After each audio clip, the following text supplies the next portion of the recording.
यार student protest में ना बहुत सारी ऐसी बातें हुई स्टेज से जिनका ना ही कोई रेलेवेंस था ना ही वो होनी चाहिए थी और I totally agree with that.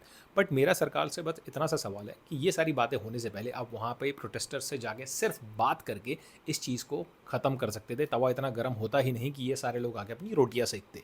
घर से जब बच्चा नाराज़ होकर निकलता है तो 50 तरीके के लोग मिलते हैं, 10 तरीके के दोस्त मिलते हैं जो उसको बोलते हैं कि भाई तेरे घर वाले बेवकूफ़ है, तेरे को समझते नहीं, चल हमारे साथ चल। उसको गलत संगत गलत आदतों में डालते हैं। धीरे धीरे बच्चे को शायद समझ में आ जाता है कि यार ये मेरे लिए अच्छे नहीं है, मेरे घर वाले ही मेरे लिए बेटर है।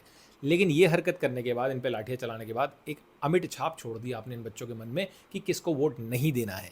पॉलिटिकल माइलेज के डर से शायद आप लोग इन लोगों से बात करने से कतरा रहे हो क्योंकि सीजेपी शायद एक बड़ी पार्टी बन जाए, लेकिन ट्रस्ट में ये बच्चे बहुत समझदार हैं। आज आपने इनको एक रीज़न दे दिया आपको वोट ना देने का।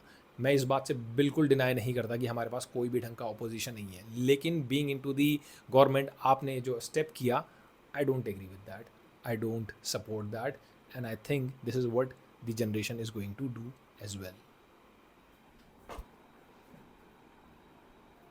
यार स्टूडेंट प्रोटेस्ट में ना बहुत सारी ऐसी बातें हुई स्टेज से जिनका ना ही कोई रेलेवेंस था ना ही वो होनी चाहिए थी और I totally agree with that.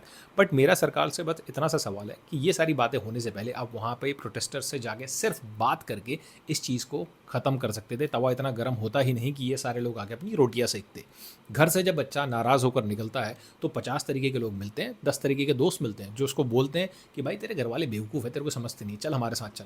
उसको गलत संगत गलत आदतों में डालते हैं। धीरे धीरे बच्चे को शायद समझ में आ जाता है कि यार ये मेरे लिए अच्छे नहीं है, मेरे घर वाले ही मेरे लिए बेटर है। लेकिन ये हरकत करने के बाद, इन पे लाठियाँ चलाने के बाद एक अमिट छाप छोड़ दी आपने इन बच्चों के मन में कि किसको वोट नहीं देना है। पॉलिटिकल माइलेज के डर से शायद आप लोग इन लोगों से बात करने से कतरा रहे हो क्योंकि सीजेपी शायद एक बड़ी पार्टी बन जाए, लेकिन ट्रस्ट में ये बच्चे बहुत समझदार हैं। आज आपने इनको एक रीज़न दे दिया आपको वोट ना देने का। मैं इस बात से बिल्कुल डिनाई नहीं करता कि हमारे पास कोई भी ढंग का अपोजिशन नहीं है, लेकिन बीइंग इनटू दी गवर्नमेंट आपने जो स्टेप किया, I don't agree with that, I don't support that, and I think this is what the generation is going to do as well.